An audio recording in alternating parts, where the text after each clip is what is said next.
Os queridos e amados irmãos, ovelhas que o Senhor Jesus Cristo comprou para si mesmo com seu próprio sangue, eu vos saúdo com a graça e com a paz que vem da parte dele. Amém. Amados, abramos as nossas Bíblias em Romanos capítulo de número 11. Romanos 11,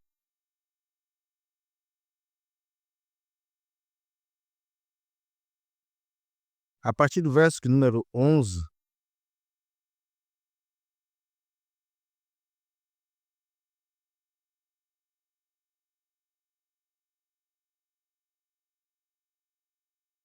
E farei a leitura até o verso de número 24, e essa será a porção que nós iremos expor nesta noite. Romanos capítulo 11, versos 11 a 24.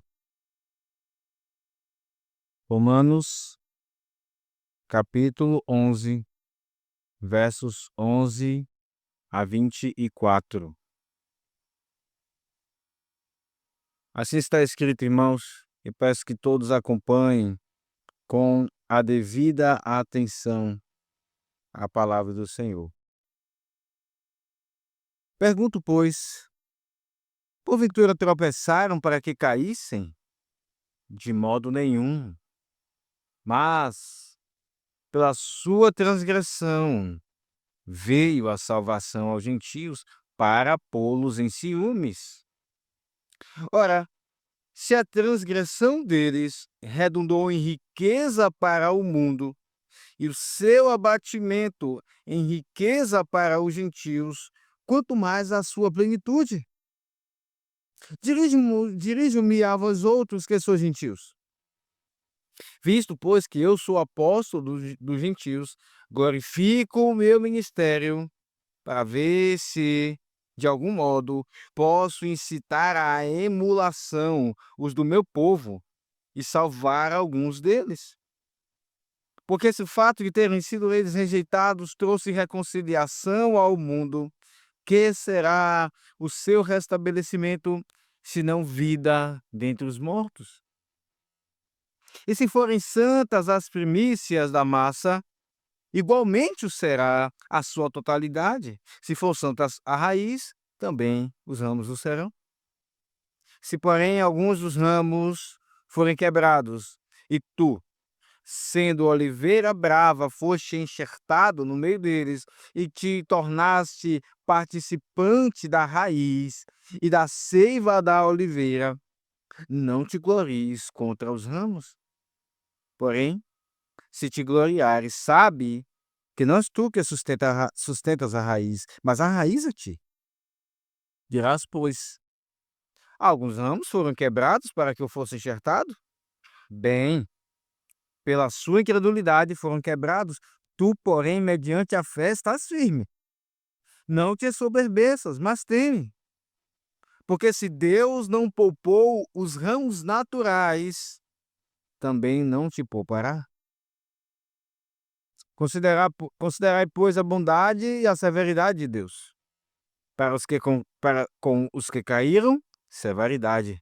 Mas para contigo, a bondade de Deus, se nela permaneceres.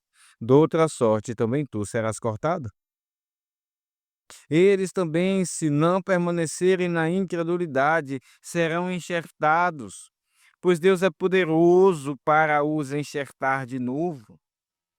Pois se foste cortado daqui por natureza, era oliveira brava, e contra a natureza enxertado em boa oliveira, quanto mais não serão enxertados na sua própria oliveira aqueles que são ramos naturais? Amém. Até aqui, irmãos. Vamos orar, pedir que Deus nos abençoe. Bondoso e maravilhoso Deus e Pai que está nos céus, nós, teus filhos reunidos, pedimos luz pela ação do teu Santo Espírito, para entendermos, ó Deus, esse texto da tua palavra, texto difícil, mas rogamos, ó Deus, a tua graça e sabemos que o Senhor tem interesse em que o teu povo conheça os teus pensamentos. Por isso pedimos em nome de Jesus que nos dê não só a iluminação do Espírito para entender teologicamente o texto, mas possamos, ó Deus, experimentar essas verdades em nossos corações, possamos praticá-la, possamos entender como o Senhor quer que sejam praticadas para com aqueles que não estão mais na aliança, que já estiveram um dia, mas não estão mais na aliança. Você dá graça, Senhor, e aplique esta palavra aos nossos corações. Em nome do teu bendito Filho, o Senhor Jesus Cristo. Amém. Você já viu algum pai ou mãe, ao ver que um filho não cuida bem de algum brinquedo, algum bem que custou caro, então o pai ou a mãe diz: eu vou dar isso a seu primo, ou eu vou dar isso ao seu coleguinha. Vocês já viram isso? Geralmente os pais costumam falar assim com seus filhos, não é? E automaticamente o filho então muda e começa a cuidar. Muitas vezes é só naquele momento ali, depois ele volta e continua a quebrar aquilo, né, sem zelo. Isso acontece também quando os filhos são maiores, os pais, podendo dar algo aos seus filhos, por vezes eles retêm ou tiram por um tempo, para que os seus filhos saibam dar valor àquilo que eles podem receber dos seus pais. E a intenção, meus irmãos, do pai e da mãe que faz isso, de certa forma, é causar ciúme no coração do filho. Se há algum ciúme santo, eis então, aqui diante de nós, inclusive nesse texto. É exatamente isso que nós vemos Deus fazendo com os judeus.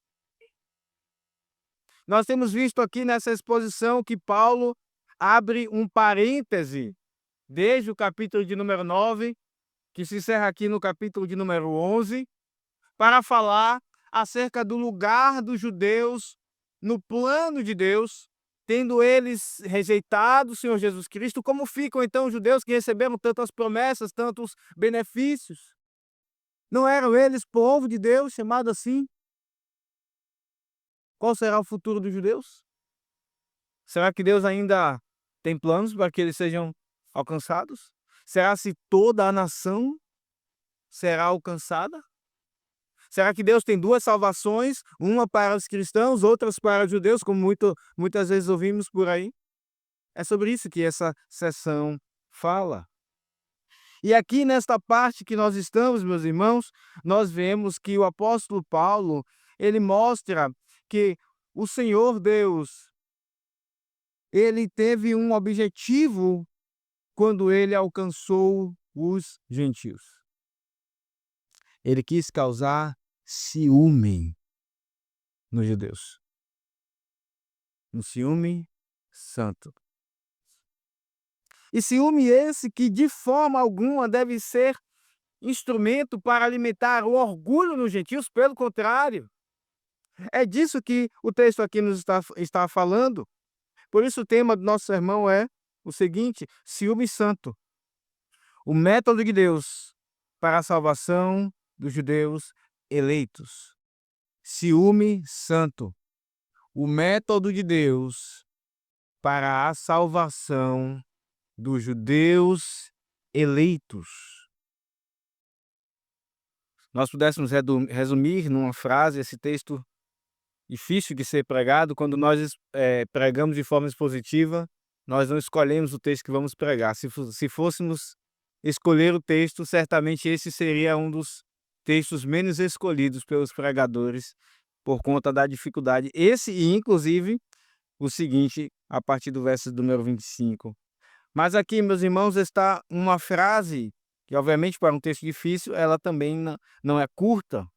A frase que resume o ensino desse texto O ensino principal, a proposição deste sermão é o seguinte: o ciúme santo deve ser usado para alcançar judeus eleitos e não para alimentar o orgulho.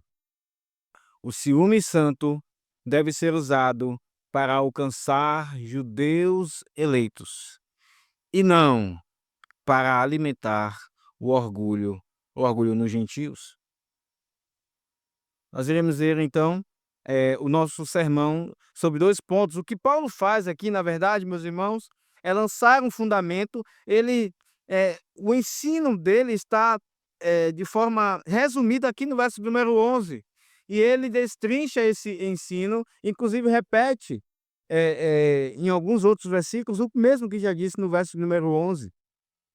Então aqui, em primeiro lugar, nós vimos nos versos de número 11 e 12, que Paulo nos fala que o ciúme santo é o método para a salvação dos judeus eleitos. O ciúme santo é o método para a salvação dos judeus eleitos. E vemos em segundo lugar, dos versos 13 a 24, essa maior parte, que o ciúme não deve ser usado para o orgulho.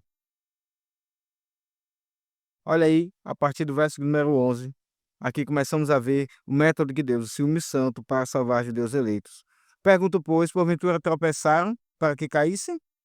De modo nenhum. Mas pela sua transgressão veio a salvação aos gentios para pô-los em ciúmes. Para pô-los em ciúmes. Nós vimos no último sermão como o apóstolo Paulo falou do tropeço dos judeus. Você está lembrado? Volte aí um pouco, versos anteriores.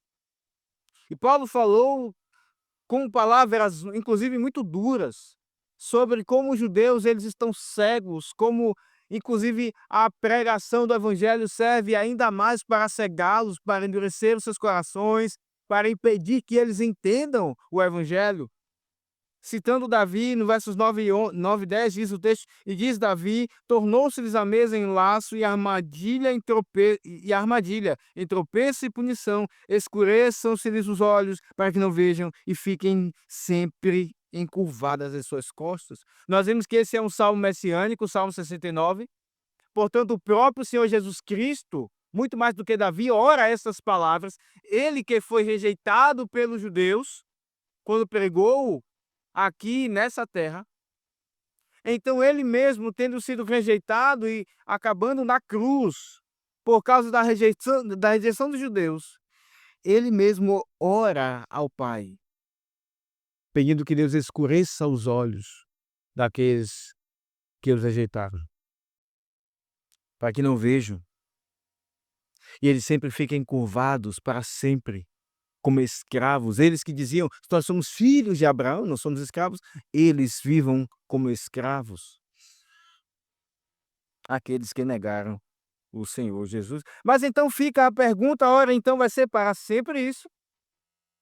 Então, o que falar de todo o plano de Deus para com o seu povo no Antigo Testamento? O que falar de toda a trama que se desenvolve em todo o Antigo Testamento? Em tudo que Deus promove em relação ao povo judeu? Eles de fato vão ficar assim para sempre?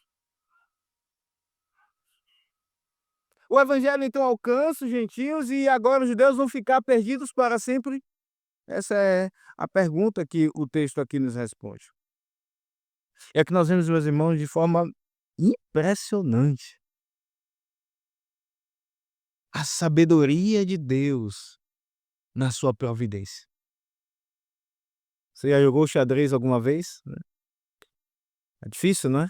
Eu não gosto, eu não sei jogar xadrez. Mas quando nós olhamos pessoas que sabem jogar xadrez, no início nós não entendemos muito a jogada, mas depois, quando vai chegando perto, nós percebemos a sabedoria da pessoa que então moveu as peças desde o início para dar o checkmate. Desde o início, Deus está movendo cada peça de forma impressionante, irmãos. Ele tem um plano. E o texto nos mostra então que o tropeço dos judeus ele não foi fatal. É a pergunta: porventura tropeçaram para que caíssem? Ou seja, porventura eles pecaram desta forma, rejeitando Cristo, e agora eles vão ficar abatidos, caídos? Essa pergunta então fica em suspense depois de Paulo ter falado da rejeição dos judeus. E a verdade, meus irmãos, é que ainda que estivesse no plano de Deus, exatamente como aconteceu, que os judeus rejeitariam Cristo, até que chegasse ao final, ele fosse entregue à cruz. Esse não foi o plano final para os judeus em geral. Veja a forma como Paulo responde. Eles tropeçaram para que caíssem, para que eles fossem um povo totalmente odiado para sempre? Não, de modo nenhum.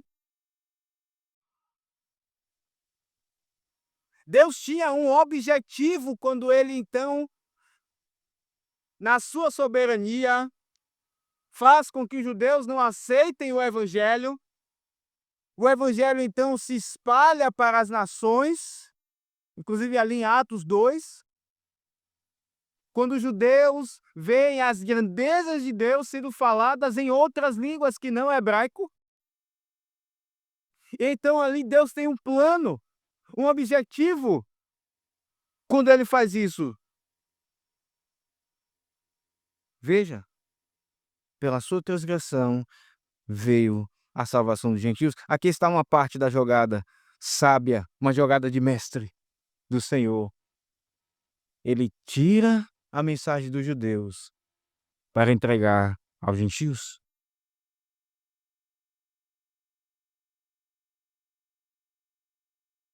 Isso mostra como os gentios rejeitaram de fato o evangelho. Mas não para por aí, meus irmãos. O texto não para aqui dizendo veio a salvação aos gentios. O texto diz para pô-los em ciúmes. Quando o evangelho alcança os gentios e os judeus veem que toda aquela riqueza que foi dada para eles agora já não está sendo mais dada a eles. Eles não são mais o povo querido, pelo contrário. Deus quer então fazer com que tenham ciúmes. Deus os provoca. Deus os provoca. Uma parte deles terá ira, voltando um pouco aí na sua Bíblia, no capítulo 10, verso de número 19, citando Moisés, diz o texto: eu vos porei em ciúmes com um povo que não é nação, com gente insensata eu vos provocarei a ira. Ou seja, haverá duas reações dos judeus. Uma terá ira, como tiveram ira do Senhor Jesus Cristo, e o levaram à cruz, como tiveram ira do apóstolo Paulo, e apedrejaram-no. Mas outros serão tomados de ciúmes. Eles olharão para tudo que tiveram. Irão ver essas coisas sendo usadas por gentios, aqueles que eles tinham como porcos.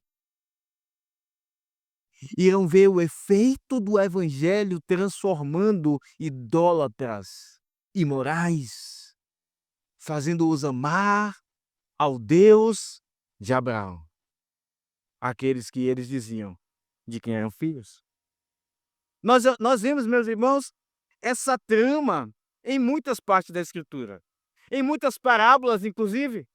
Por exemplo, Mateus 21, verso 43, abra sua Bíblia lá. Mateus 21, verso 43.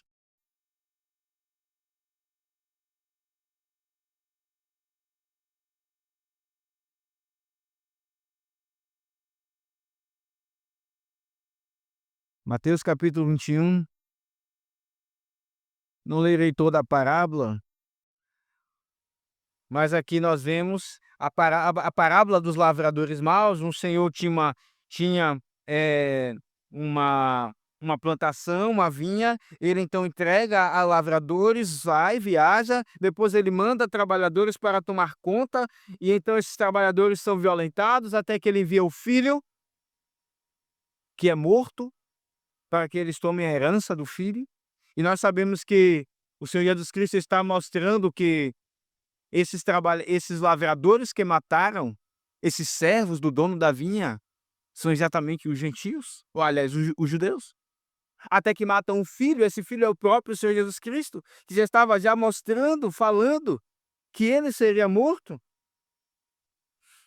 E aqui então, no verso de número 43, diz o texto: portanto vos digo que o reino de Deus vos será tirado, e será entregue a um povo que produza os respectivos frutos. Todo que cair sobre esta pedra ficará em pedaços, aquele sobre quem ela cair ficará reduzido a pó. Os principais sacerdotes e os fariseus, ouvindo essas parábolas, entenderam que era a respeito deles que Jesus falava. E conquanto buscassem prendê-lo, temeram as multidões, porque essas o consideravam como profeta. Eles não foram tomados de ciúmes, eles foram tomados de ira. Mas eles entenderam o que Jesus estava falando. A conhecida parábola do filho pródigo, Lucas 15, também nos fala sobre isso. Lucas capítulo 15, no verso de número 25 em diante. Essa parábola, irmãos, não trata apenas do filho pródigo, ela também trata do filho que ficou na casa. E verso de número 25 diz: ora, o filho mais velho estivera no campo, e quando voltava, ao aproximar-se da casa, ouviu a música e as danças. Chamou um dos criados e perguntou-lhe o que era aquilo. Ele informou: veio teu irmão, teu pai mandou matar o novilho cevado, porque o recuperou com saúde. Ele indignou-se, foi tomado de ira, inveja, e não queria entrar. Saindo, porém, o pai procurava conciliá-lo. Veja o que o pai diz: há 40 anos que ele diz, eu te sirvo há 40 anos, nunca me deste esse cabrito.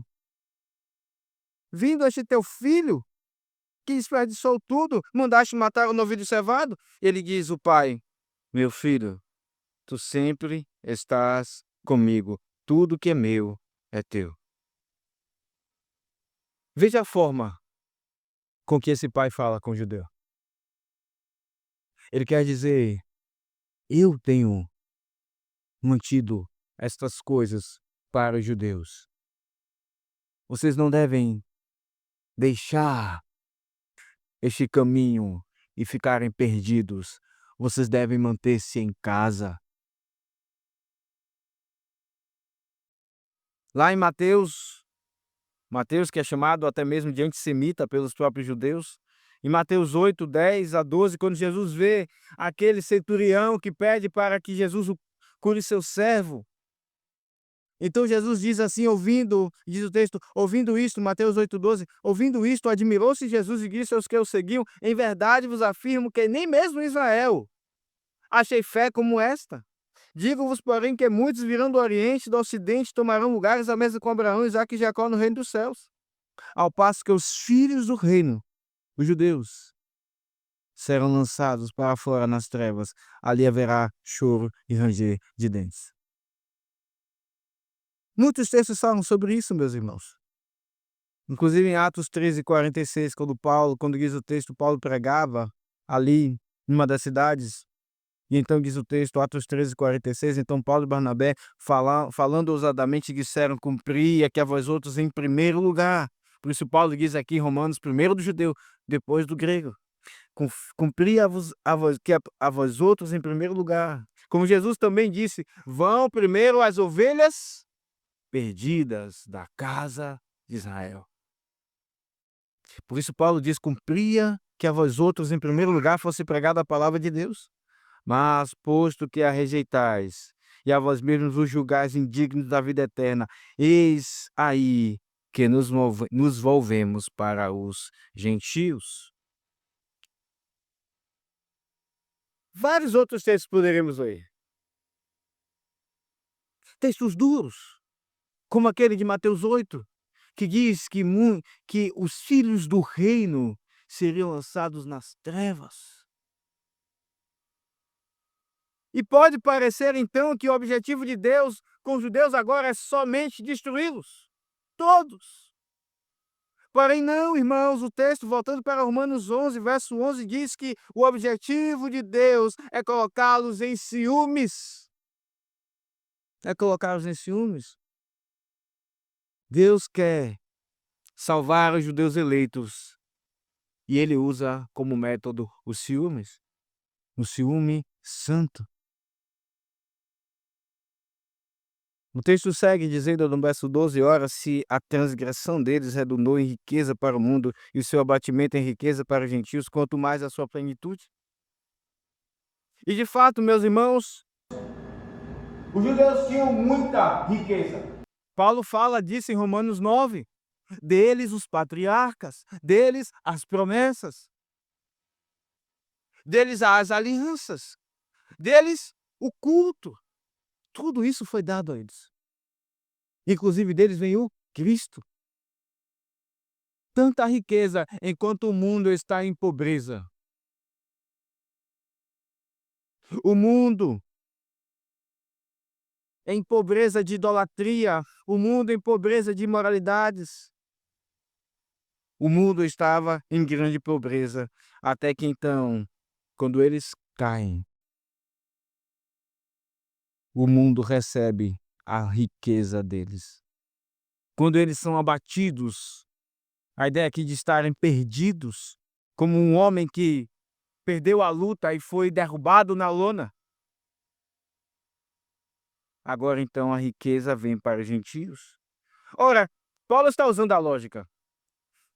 Se a transgressão dos judeus redundou em riqueza para o mundo, e a perda, o abatimento deles redundou em riqueza para os gentios, o que há de ser na plenitude deles, ou seja, quando eles, em uma boa parte, forem alcançados.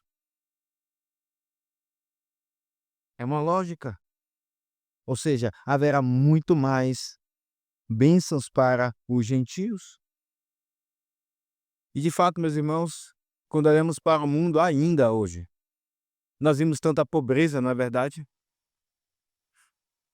Tanta pobreza vista nas músicas, tanta pobreza vista na arte. Se você vai a uma exposição de artes hoje, você entra e vê cada quadro que você fica se perguntando por que esse quadro está aqui. Isso nem mesmo é arte. Coisas muito loucas são chamadas de arte e até mesmo são caríssimas. Estão ocupando museus. Há muita pobreza no mundo, inclusive nos nossos dias. O mundo está em trevas. Então, Deus está distribuindo a riqueza que era dos judeus para o mundo, para os gentios. E a verdade é que, inclusive, há muita pobreza nas famílias, muitos que nem mesmo se casam mais. Jovens que se voltam contra os seus pais e nem mesmo têm mais amizade com eles. O mundo está em grande pobreza. E a riqueza que foi dada aos judeus agora está sendo distribuída por todo mundo aos gentios. Deus então usa, irmãos, um golpe pesado.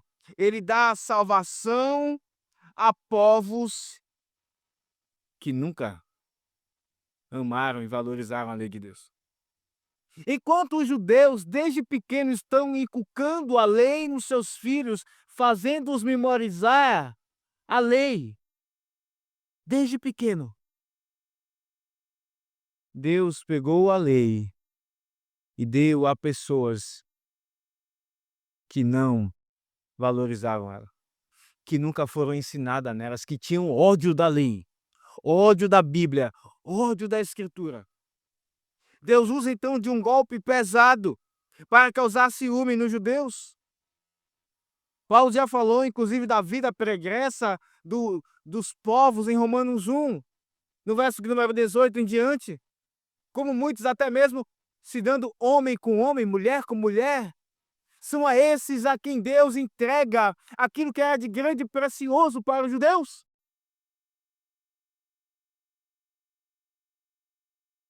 Nós vemos aqui, meus irmãos, que a queda dos judeus ela não é definitiva. Que quando Deus alcança os gentios, ele tem um plano ainda. Ele ainda há uma estrada. Ele quer causar ciúme nos judeus para alcançá-los. Judeus eleitos, não toda a nação.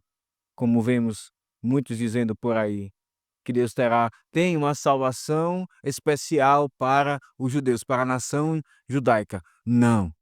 Ele quer alcançar os judeus eleitos. Mas o texto segue, nos versos 13 a 24, nos mostrando que esse ciúme, que é método de Deus para a salvação dos judeus eleitos, não deve ser usado para o orgulho dos gentios. Versos 13 a 24 diz o texto em diante: dirige-nos a vós outros que sois gentios. Visto, pois, que sou eu apóstolo dos gentios, glorifico o meu ministério, para ver se de algum modo posso incitar a emulação do meu povo e salvar alguns deles. Ora, meus irmãos, nós vemos aqui então que Paulo, que é chamado de apóstolo dos gentios, ele mesmo diz agora aos gentios: eu glorifico o meu ministério. Nós vemos aqui que quando a glória é de Deus e ela é colocada num vaso de barro, que é o apóstolo Paulo, um pecador, ainda que tenha sido um apóstolo. E Paulo então glorifica o seu ministério da pregação, o seu ministério da reconciliação, que lemos em 2 Coríntios 5. Paulo não tem problema, irmãos, em enfatizar o valor do seu próprio ministério, quando o seu alvo é ser instrumento de Deus para enciumar os judeus e alcançar o objetivo de Deus, salvar os judeus eleitos. Portanto, quando um pregador valoriza o seu ministério por causa das palavras que vêm de Deus, que ele mesmo recebeu, isso não deve ser visto como soberba, pelo contrário. Isso deve ser visto como algo agradável a Deus, porque as palavras não são deles, mas do próprio Deus. É isso que o apóstolo Paulo faz, ele diz: eu glorifico, eu exalto o meu ministério. Mas há um objetivo nisso, para ver se de algum modo eu posso incitar a emulação. Emulação aqui é o mesmo ciúme, falado no verso de número 11, para incitar, para estimular, despertar o ciúme, o zelo, os do meu povo, e salvar, não todos eles. Veja o verso de número 14, alguns deles. Alguns deles. Veja então que esse zelo é mencionado por Paulo, ele é perceptível ao observar que irmãos estão brigando entre si ali na igreja de Roma. Irmãos, nós temos visto que na igreja de Roma havia uma grande porção de judeus. E é por isso, inclusive, que Paulo irá tratar muito mais sobre isso nos capítulos seguintes. Capítulo 14, ele irá falar do irmão fraco, do irmão forte, ele irá falar sobre a unidade. Mas aqui ele já nos dá uma deixa daquilo que irá falar depois. Os gentios, ao olharem para todo esse plano de Deus, que foram alvo da misericórdia quando os judeus foram rejeitados, eles começaram a se orgulhar disso. O orgulho é um pecado terrível. Ele está naquele que é grande, ele está naquele que é pequeno. O orgulho está em todos. E o que vemos aqui então é que Paulo fala no verso número 15, porque se o fato de terem sido eles rejeitados trouxe reconciliação ao mundo, que será o seu estabelecimento? Ele está dizendo a mesma coisa do que disse antes, se não vida dentre os mortos, se não ressurreição espiritual para os gentios. Agora veja no verso 16, e se forem santas as primícias da massa, igualmente o será,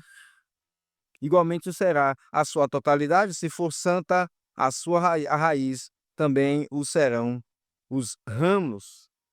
Paulo, então, usa duas ilustrações aqui, meus irmãos. Duas ilustrações, a das primícias e a ilustração da raiz. E, obviamente, o povo de Deus iria entender aquilo que ele está dizendo. As primícias eram uma parte de toda a colheita que era usada para dedicar a Deus. E entregue dizendo: Senhor, tudo o que vai nascer na minha terra pertence ao Senhor. E como sinal disso, eu trago as primícias. Os primeiros frutos, por isso primícias, né? Lembra primeiros. Os primeiros frutos a brotarem não eram comidos pelo dono da terra, pelo plantador, eram dados ao Senhor, eram dedicados ao Senhor. E aqui nós vemos, meus irmãos, que inclusive isso nos lembra o que é o dízimo, não é verdade? O dízimo é um sinal de que tudo que eu tenho pertence ao Senhor. O dízimo não significa que então aquela parte é do Senhor e a outra parte eu posso usar como eu bem entender, para satisfazer os meus prazeres, inclusive pecaminosos. Eu posso usar de forma irresponsável. O dízimo é um sinal de que todo o resto pertence a Deus. O dízimo é muito semelhante aqui, nesse sentido, às primícias. Por isso eu lhe pergunto, você tem dizimado? Nós ficamos cheios de dedos para falar desse assunto na igreja, não é? Por conta de muitos escândalos que existem hoje no meio evangélico. Infelizmente, nós reformados tendemos para um outro extremo. Ninguém fala de dinheiro. Porém, irmãos, assim como o nosso coração é pecaminoso para que os líderes da igreja tomem aquilo que não deveriam tomarem, o nosso coração também é pecaminoso para não dar a Deus aquilo que deveríamos dar. Para não dar, como Jesus diz, né? Dê a César o que é de César e a Deus o que é de Deus. Há muitos irmãos que pensam que estão dizimando quando entregam a Deus 5%, 8% daquilo que recebem. Isso não é dízimo. Dízimo é 10% da minha renda bruta. E não só o dízimo, mas ofertas também. Em Malaquias o texto diz: vocês me roubam nos dízimos e nas ofertas. Portanto, irmãos, o texto nos lembra que nós devemos sim dar a Deus dízimos e ofertas, mas também nos lembra que isso não deve ser um instrumento para que eu descanse o meu coração e use o resto do dinheiro de qualquer forma. Assim como as primícias, o dízimo também é um sinal de que eu estou me comprometendo com Deus a usar de forma que glorifique a Ele o dinheiro que Ele me confia. A primeira ilustração é a das primícias, colocada aqui no verso 16. Mas há uma segunda ilustração. A raiz, tudo o que circula numa árvore, pelos galhos, pelas folhas, pelos frutos, vem da raiz. Vem da raiz. A raiz alimenta toda a árvore. Toda a árvore.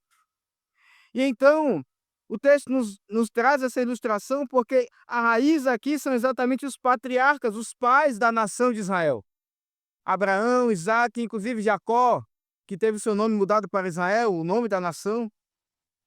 E Paulo então diz aqui no verso número 17, se porém alguns dos ramos foram quebrados, tu sendo oliveira brava, ele está falando com judeus, com gentios, lembre aqui do verso 13, tu sendo oliveira brava, foste insertado em meio deles e te tornastes participante da raiz, Ou seja, nós somos de fato filhos de Abraão.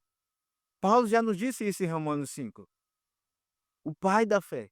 Nós participamos de tudo aquilo que Deus deu a eles, sem sermos judeus biologicamente falando. Nos tornamos participantes da raiz, de tudo aquilo que Deus prometeu ao povo no Antigo Testamento. Somos um só povo, não há dois povos. Participantes da raiz e da seiva da oliveira. Paulo diz então no verso número 18: não te glories contra os ramos. Que ramos? Ele continua falando: porque se te gloriares, sabe que não és tu quem sustenta a raiz, mas a raiz a ti. Dirás, pois, alguns ramos foram quebrados para que eu fosse enxertado. Ou seja, alguns judeus foram tirados do povo. Eles negaram, eles caíram. E então nós, gentios, fomos colocados no povo. Nós somos os astros. Nós somos os protagonistas. Eles são diabólicos. Eles entregaram a Cristo. Paulo diz: pela incredulidade deles, eles foram quebrados. Tu, porém, mediante a fé, estás firme. Não te ensoberbeças, mas teme. Irmãos, a soberba é fruto da incredulidade. A soberba é fruto da incredulidade. Ou não é assim? Quando nós então começamos a não crer em Deus, que Ele é o Todo-Poderoso, quando nós começamos a não confiar que Ele cuida de nós, nós começamos a nos ensoberbecer. Nós começamos a agir como se tudo viesse de nosso braço. A soberba é fruto da incredulidade. Quando estamos soberbos, agindo com soberba, é porque já há incredulidade em nosso coração. E Paulo então dá um checkmate nos gentios. Ele diz: lembre que eles caíram pela incredulidade. Se vocês se ensoberbecerem, vocês terão a mesma incredulidade deles. E o que acontecerá com vocês? Vocês também serão cortados. É isso que ele diz no verso seguinte. Se Deus não poupou, verso 21, os ramos naturais, também não te poupará. Considerai, pois, a bondade e severidade de Deus para com os que caíram, severidade, a justiça, para contigo a bondade, a misericórdia, a graça. Você recebeu aquilo que odiava. Se nela permaneceres, de outra sorte também, tu serás cortado.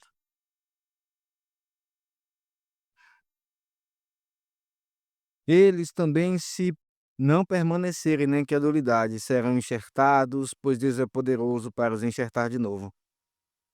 Irmãos, nós vemos aqui que Deus trata a soberba daqueles irmãos gentios em Roma. E na verdade já havia, inclusive, problemas entre eles, como disse Paulo, irá tratar nos textos seguintes, em Romanos 14 em diante. Porque eles olhavam para os judeus atravessados. Olhavam para os judeus como aqueles fracos que ainda não conseguiram entender que Deus mudou a chave da história, que o Cordeiro de Deus veio, tirou o pecado do mundo, então não há necessidade mais das cerimônias no culto. Pobres, coitados, não conseguem entender isso que nós entendemos, são fracos. Eles se achavam superiores, orgulhosos.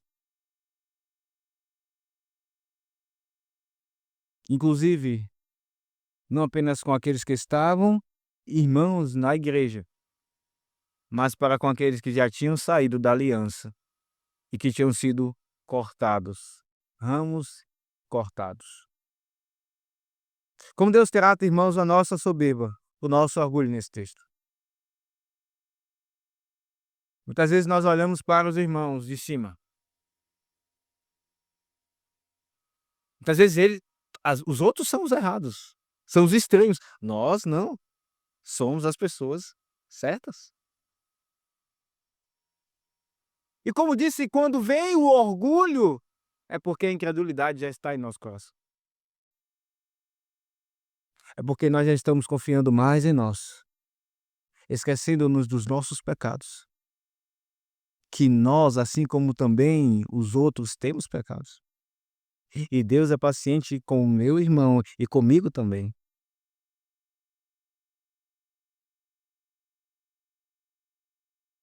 O mesmo problema que estava na igreja de Roma, irmãos, ou melhor, o mesmo problema que está no meio das igrejas hoje, é o velho problema que já estava nas igrejas nos dias de Paulo. Você já percebeu como Paulo trata esse problema em várias cartas? Romanos, ele fala sobre isso também em Gálatas, ele fala sobre isso em outras cartas. Infelizmente é um problema em todas as igrejas. Infelizmente é um problema em todas as eras. Os problemas de relacionamentos, de orgulho. E voltando o texto para Tiago 4, que lemos na nossa liturgia. Tiago, que é bem direto nas suas palavras, ele não dá tantas voltas como Paulo. Ele diz no capítulo 4: de onde é que procedem as guerras e contendas que há entre vós? De onde, senão dos prazeres que militam na vossa carne? Quando nós então colocamos o prazer em outro lugar, senão em Deus, nós temos idolatria em nós, incredulidade em nós.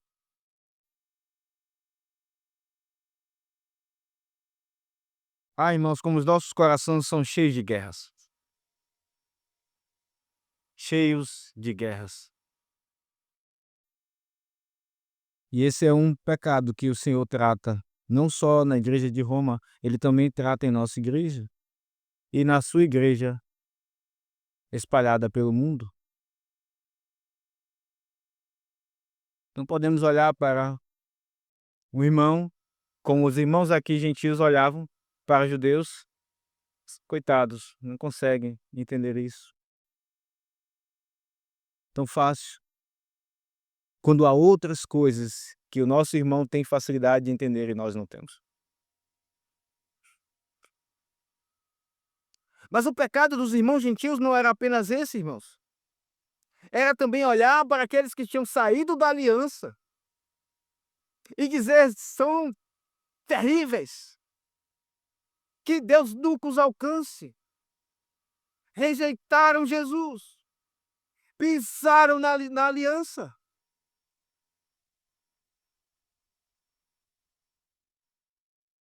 É maravilhosa a graça de Deus no verso de número 23, quando diz: eles também, se não permanecerem na incredulidade, serão enxertados, pois Deus é poderoso para os enxertar de novo. O texto está dizendo a mim e a você que, se Deus quiser, Ele irá trazer de volta aqueles que abandonaram a igreja, que foram criados na aliança, que até mesmo podem ter uma amizade com a igreja, mas não querem se submeter às autoridades da igreja, ao ensino da igreja do Senhor, estarem da forma como Deus quer. Deus é poderoso para alcançá-los. Irmãos, que bálsamo para nós que temos parentes que abandonaram a igreja. Que bálsamo para os pais que têm filhos criaram seus filhos na aliança, mas eles hoje são como os judeus que não andam nos caminhos do Senhor. Deus é poderoso para os enxertar de novo.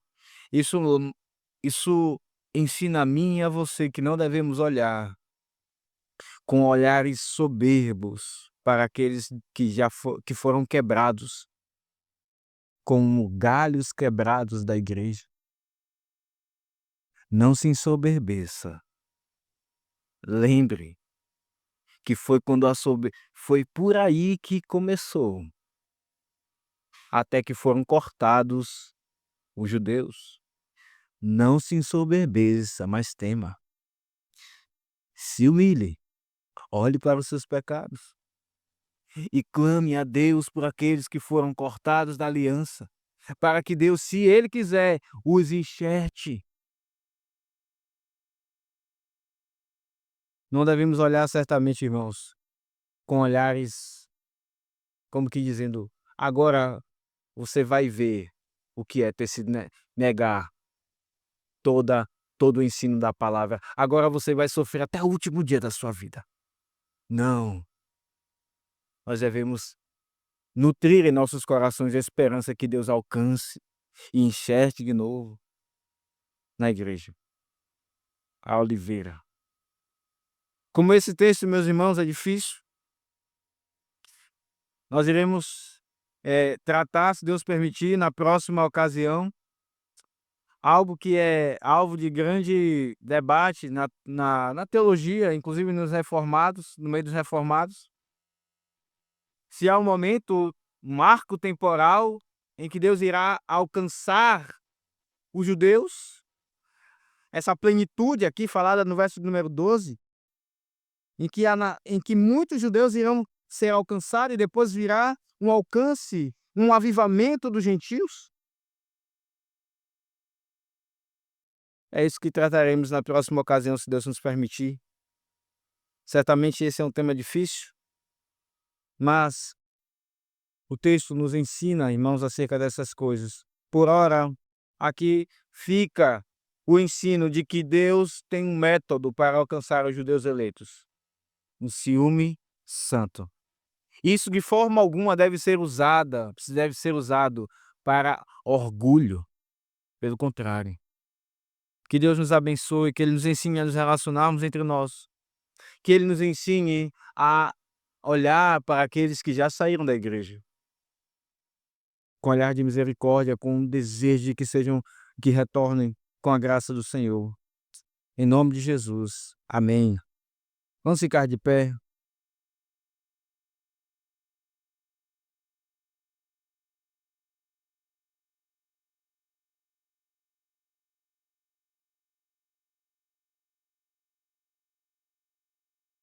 Vamos orar, irmãos. Bondoso Deus e Pai, que está nos céus, nós te agradecemos pela tua palavra.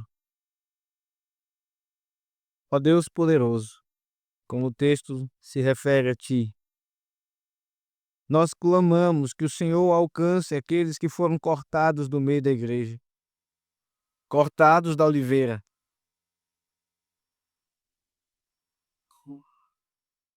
Inclusive, ó Deus, se há alguém aqui hoje ouvindo este sermão que foi cortado do meio da igreja, ó Senhor, que o Senhor chame, que hoje seja o dia de tu exerceres o teu poder para com esse, Senhor, em nome de Jesus.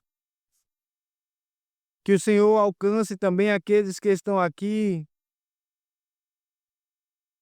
e não fazem parte da aliança, nunca fizeram parte da aliança, até mesmo podem ter simpatia com a igreja, mas não se entregaram a Cristo como seu Salvador e Senhor e se uniram ao seu povo, povo santo, separado, para servir junto com outros a Ti. Alcance, ó Deus, em nome de Jesus. Salve. Que o Senhor, ó Deus, opere também em nossos corações, para que haja mais unidade em nosso meio, mais compreensão, mais benignidade, mais amor. Em nome do Senhor Jesus, nós choramos, ó Deus, essas coisas confiadas, não em nós, mas no teu braço. O teu evangelho, Senhor, é impressionante. Ele faz coisas impressionantes em nossos corações. É nele, é no Senhor que nós confiamos. É em Cristo Jesus que nós oramos. Amém.